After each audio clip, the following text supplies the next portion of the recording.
Сәлем оқырмандарым, тауықтың етін сливочный соуста дайындайтын боламыз. Бұл кафе-ресторандарда өте сұранысқа ие. Бір порциясының өзі 2700 теңге тұратын өте қымбат тағамдардың бірі. Ал оны үй жағдайында сіздер молынан дайындайтын боласыздар. Алдымен шампиньон керек. Шампиньонды қыздар дұрыс таңдаңыздар. Біраз тұрып қалған шампиньондар іші қарайып кетеді. Оны мүлдем қоспаймыз, себебі соустың түсін қап-қара қылып жібереді. Свежий шампиньондарды қолданамыз. Пияз қажет, тауықтың төс еті ұзыннан турап алдым.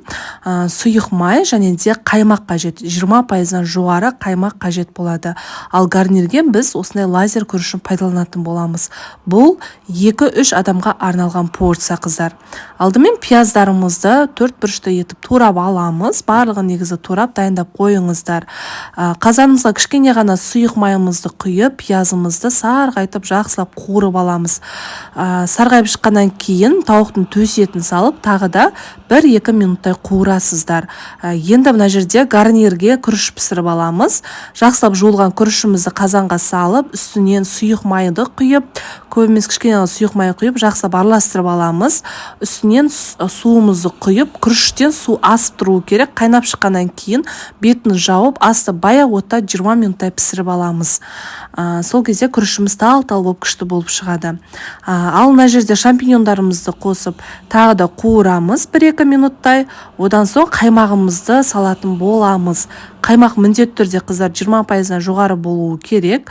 Осы қаймақ құйғаннан кейін үстінен кішкене ғана суды құйып жіберіп, дәміне қарай тұз, қара бұрыш салып, қара бұрыш көп қоспаңыздар.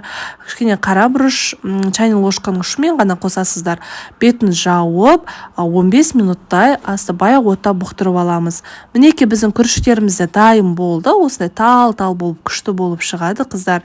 Міндетті түрде күрішті пісіретін кезде сұйық майды қосуды ұмытпаңыздар. Осылай әдемілеп ұсынасыздар. Біздің сливочный соуста тауық етіміз де дайын, өте дәмді болып шығады. Міндетті түрде жасауға кеңес беремін. Отбасыларыңызға қатты ұнайтынына сенімдімін. Ас болсын, түсінбеген сұрақтарыңызды қойсаңыздар болады.